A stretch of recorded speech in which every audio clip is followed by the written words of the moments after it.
Hello everyone, Commish K7 here with your playoff round 1 or week 14 recap for the SRG Fantasy Football League of 2019. Well, this was our first round of the playoffs. Had two quarterfinal matches and had some winners. Some people went home. And here we go. Boop. Yeah, I can't talk today. So, in our two matchups, there were two matchups in the quarterfinals for the championship bracket, and with everyone else either having a bye or being inside the consolation ladder. So let's just go into our first winners bracket matchup between Thiel and Chubby and the Shaggy Sharks. And would you know it? With a final play of the game touchdown, Thiel and Chubby takes this one from the Shaggy Sharks on a Monday night. Thiel and Chubby with a 123.2 to a Shaggy Sharks 117.5. Very close matchup going into the final day. And even though Carson Wentz did not have a very good game for a good 9/10 of the game, the end of the fourth quarter paid off huge and got Thiel and Chubby around like what, I think 10 to 15 points in the final 5 minutes of the fourth quarter into overtime. Let's see what happened. For Thiel and Chubby, Robert Woods with a 25.7, Carson Wentz with a 21.9, and Devonta Freeman, 19.4, along with an 18 by Young Ho Koo from Atlanta, dropping 18 points right there. It's huge. Team absolutely came together in the first round of the playoffs. But see what happened to Shaggy Sharks. Aaron Jones, 32.2. Great score. But unfortunately, the rest of the team, well, some of them did good, like Travis Kelce with 18, Dak Prescott, 18.5. But rest of the team, not as good as Thiel and Chubby. And while it was neck and neck throughout the entire weekend, Thielen takes it with the Monday night scorefest. Anyone on the bench could have helped. Nope. Kirk Cousins would have been better until that final few minutes. Michael Gallup with a 17.9 would have been nice.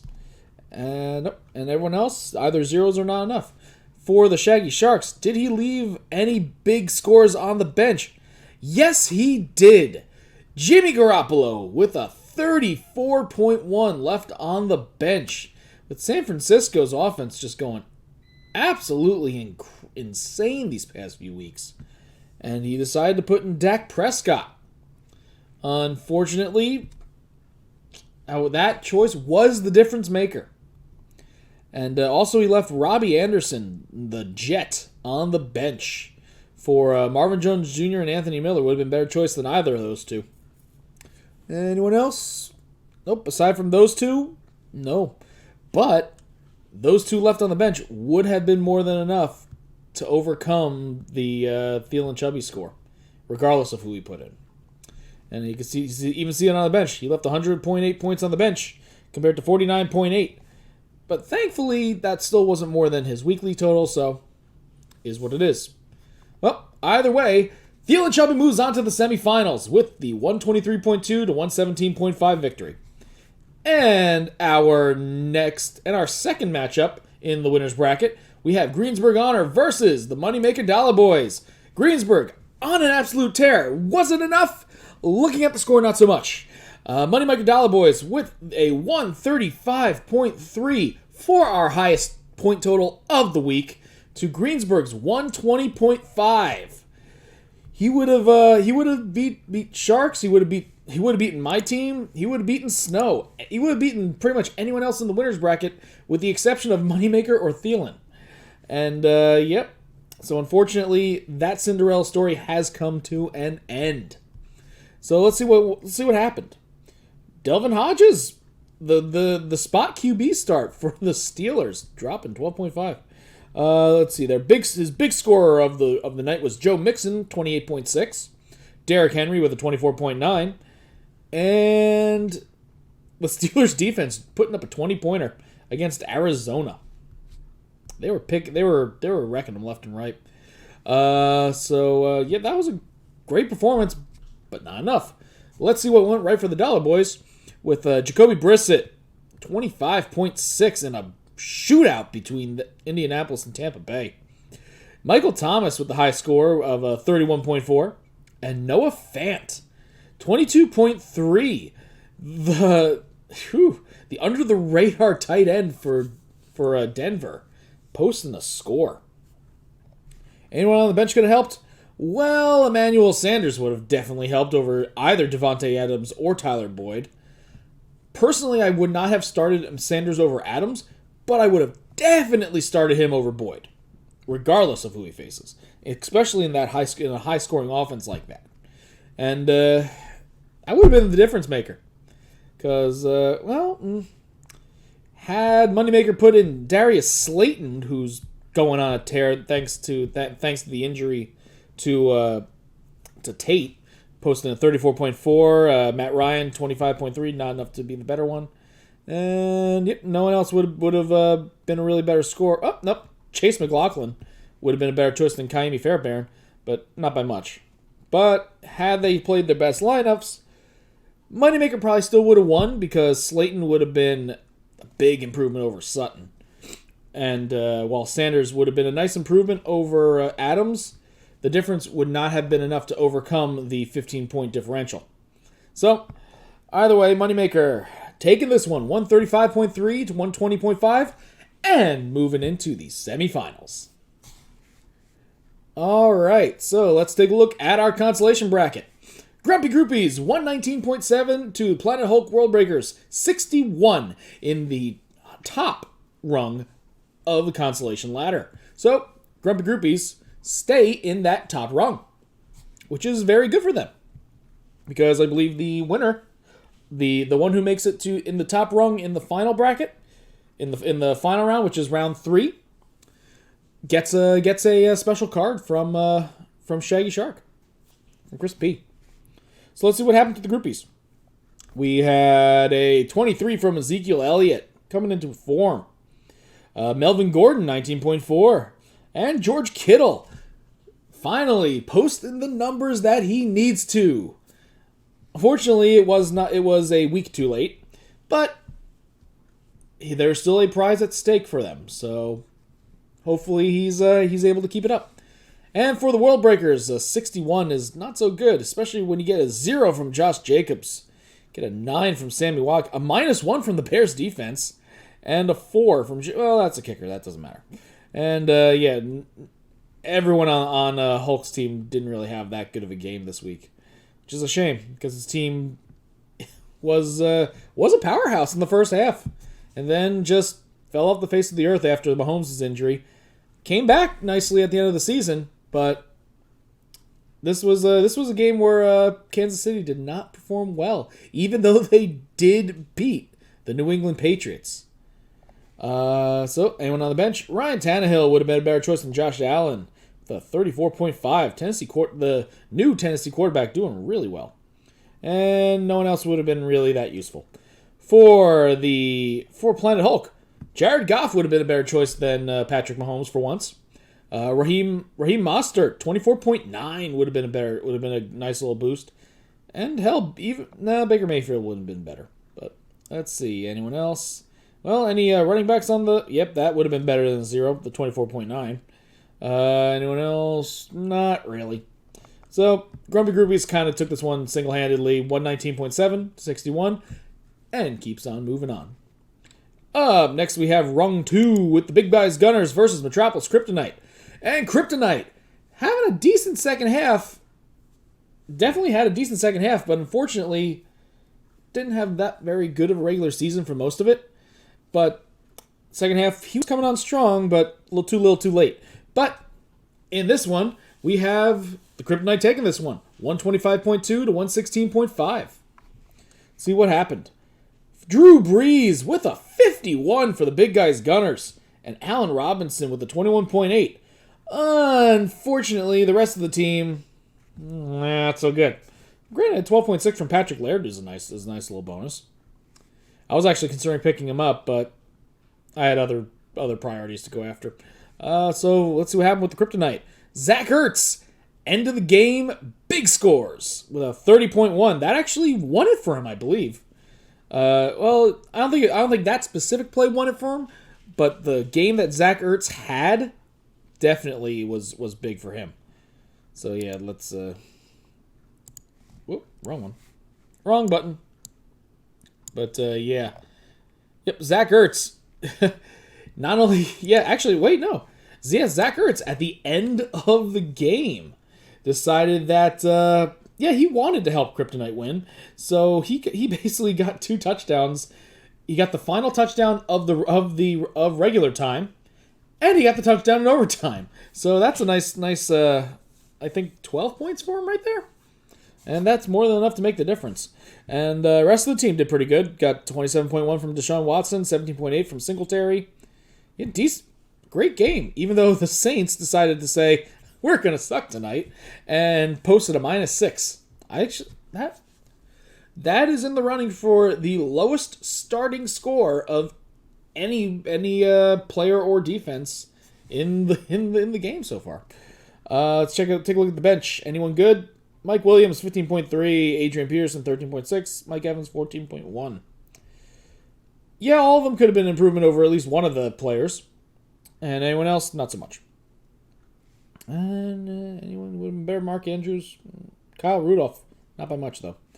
Let's see what happened. See if anyone would have been better for the Kryptonite. Derek Carr, nope, great score, but not good enough to be the top player. DJ Chark, 16.5, not too bad. And anyone else? Nope. But either way, Kryptonite take this one in a Monday night comeback, 125.2 to 116.5.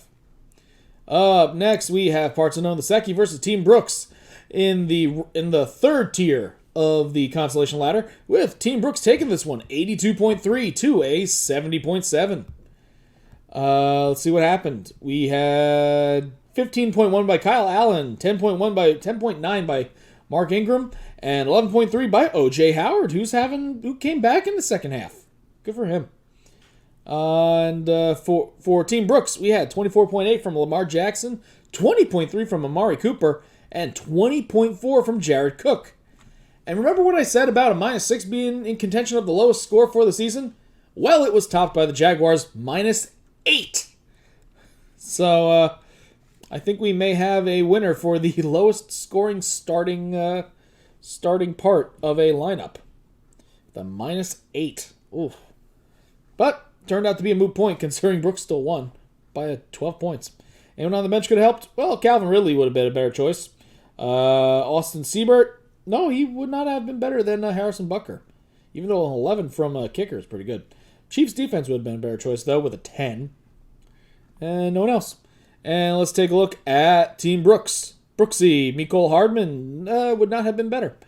David Johnson would have been a better choice, though, than Benny Snell or David Montgomery. For probably the first time this whole season, Johnson actually did something.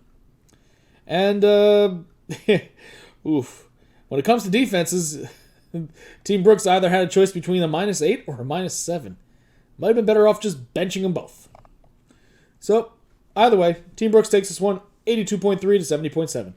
And our next matchup in the bottom tier, we have the Columbus Rebels versus Erie Cucaracha Roach, with both teams going 3-10 for the season.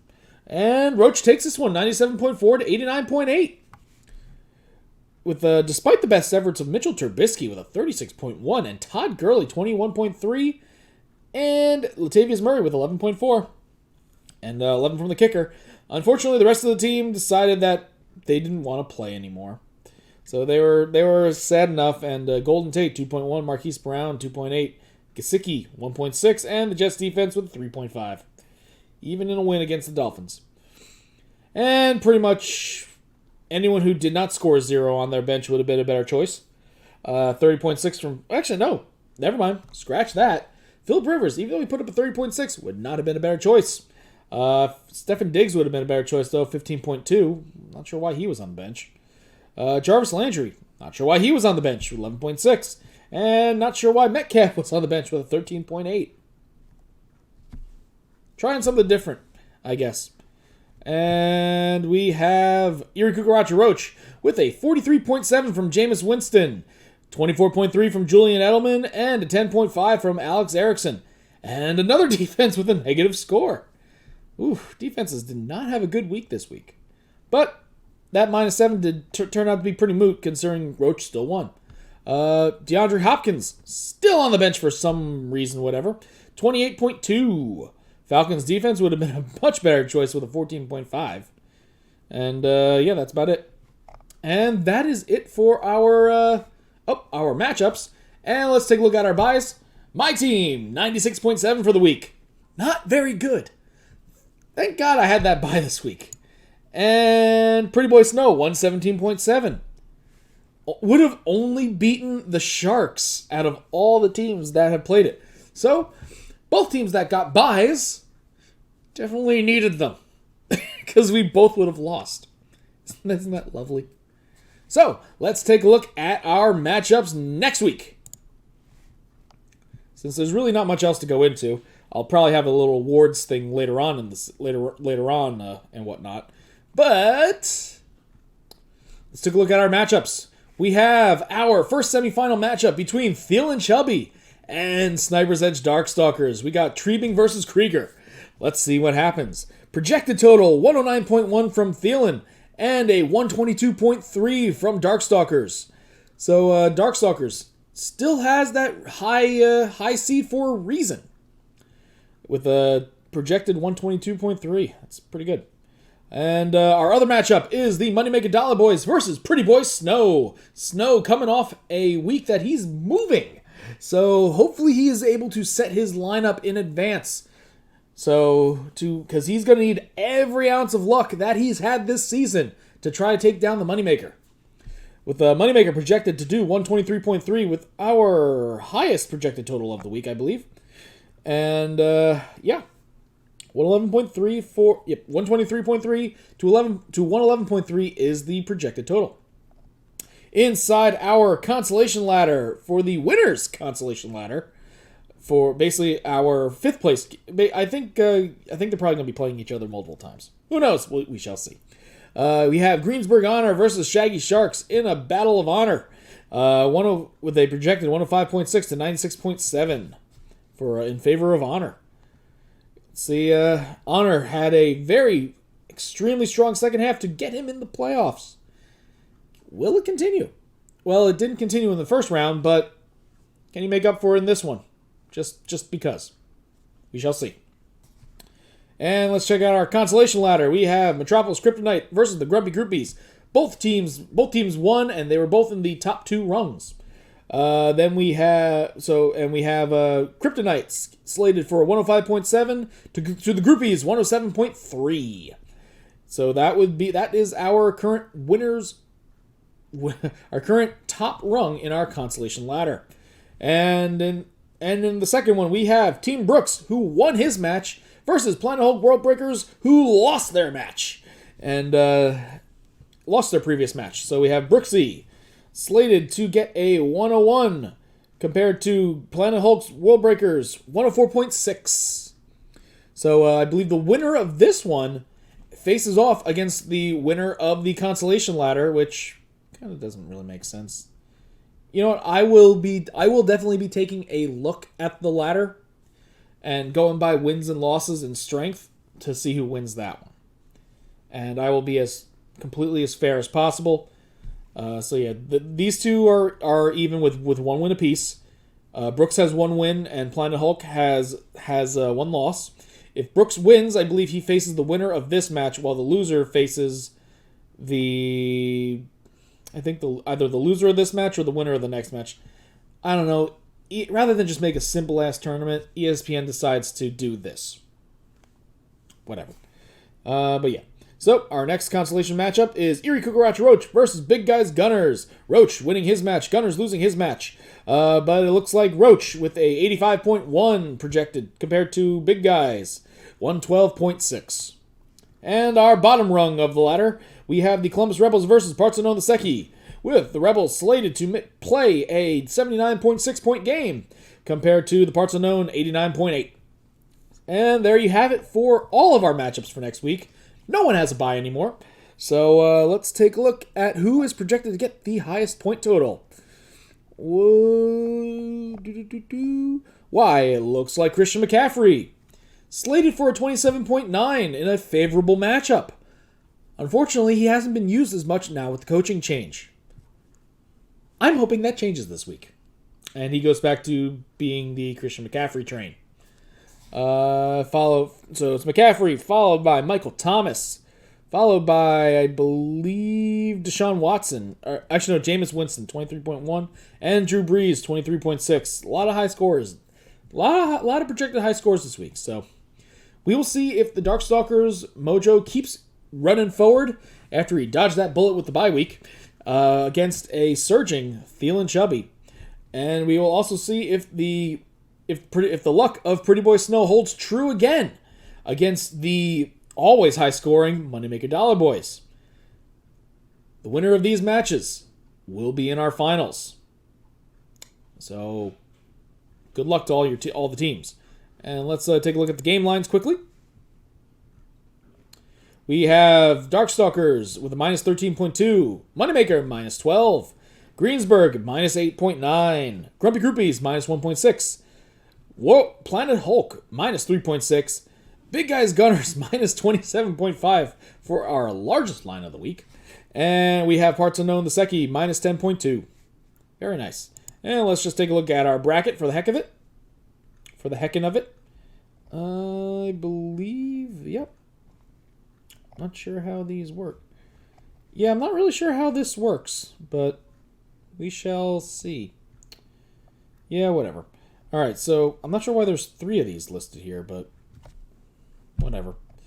All right, so we have, like I said, we have Thielen Chubby versus Darkstalkers in the semifinals, and followed by the Moneymaker Dollar Boys versus Pretty Boy Snow in the finals, or semifinals.